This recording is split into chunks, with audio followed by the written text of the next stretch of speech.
Welcome to the deep dive. We're your shortcut to really getting under the surface of things. That's right. And today we are plunging into, well, a truly pivotal moment.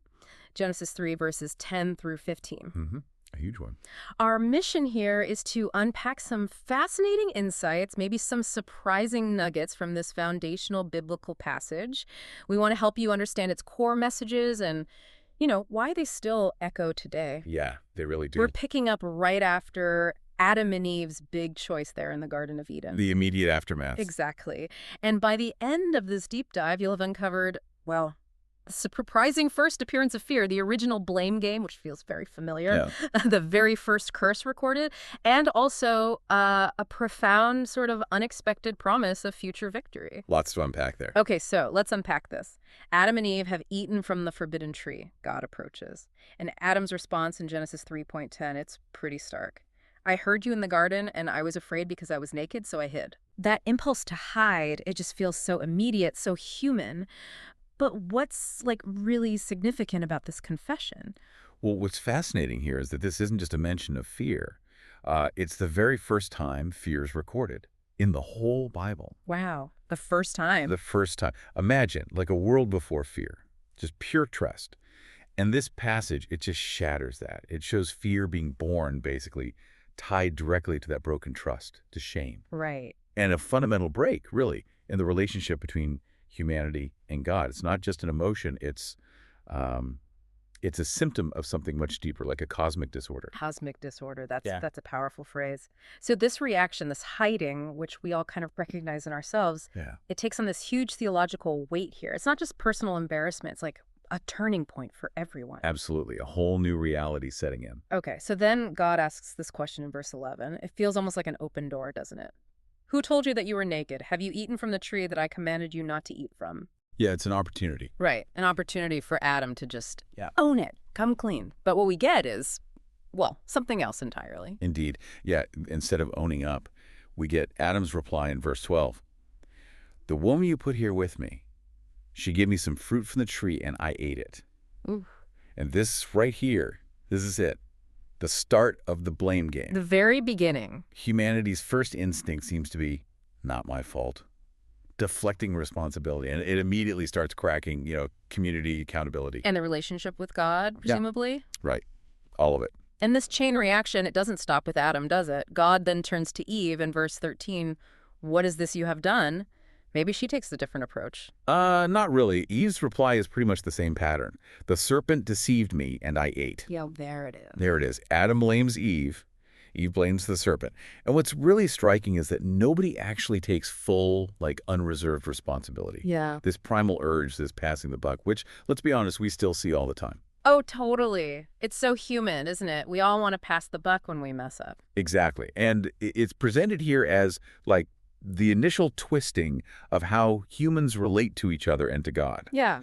A pattern set right from the start. So it's not just relatable, it's shown as this foundational flaw, this thing that stops true resolution from happening. Yeah, it gets in the way. Deeply. Okay, but the story doesn't just end with, finger pointing. Now, here's where it gets really interesting, I think. Yeah. Verse 14, the focus shifts dramatically.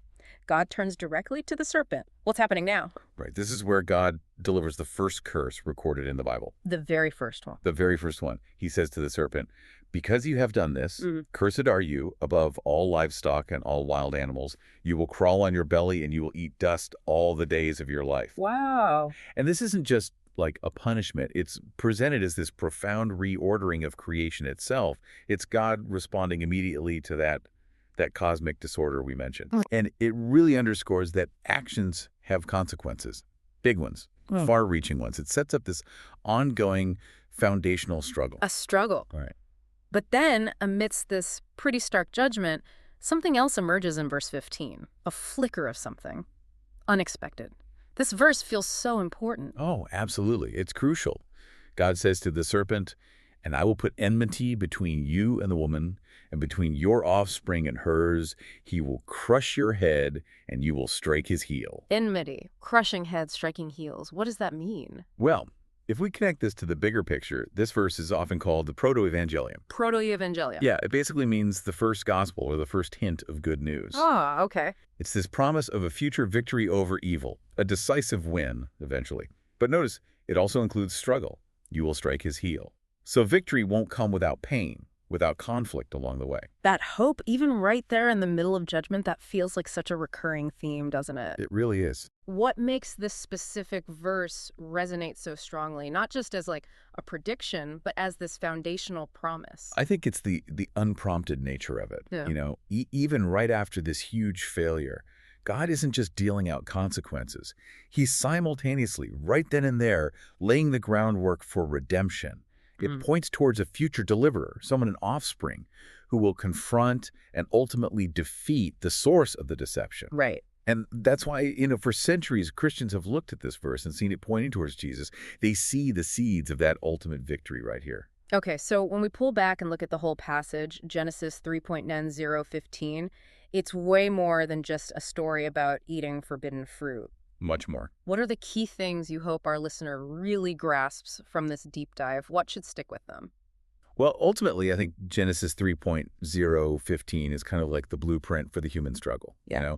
It shows us pretty unflinchingly the impact of our choices, the reality of consequences. Yeah, that's clear. It also reveals that deep-seated urge to blame others, how that fractures relationships right away. That blame game. Exactly. But then, kind of paradoxically, it also gives us this enduring glimmer of hope from God, even when things seem broken. Right, even in the mess. Yeah.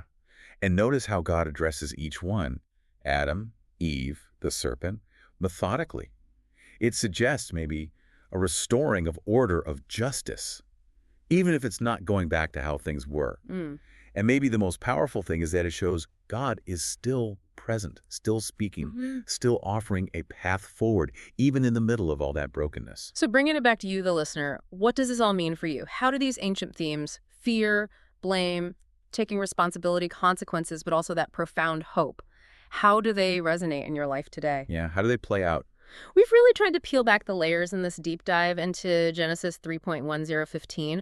We've seen that first appearance of fear and shame, the very human start of the blame game, that first recorded curse aimed at the serpent, and that really profound earliest promise of hope and eventually victory. So, maybe a final thought for you to chew on. How does the act, and it often feels like a radical act, of fully owning your choices, instead of instinctively passing the buck, Yeah.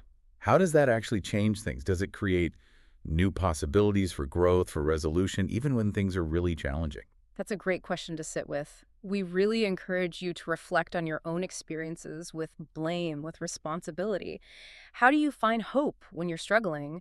And maybe what new questions did this deep dive spark for you about consequence and promise? Yeah. Remember, this deep dive was tailored for you, and we genuinely love to hear your thoughts, your questions. Let us know.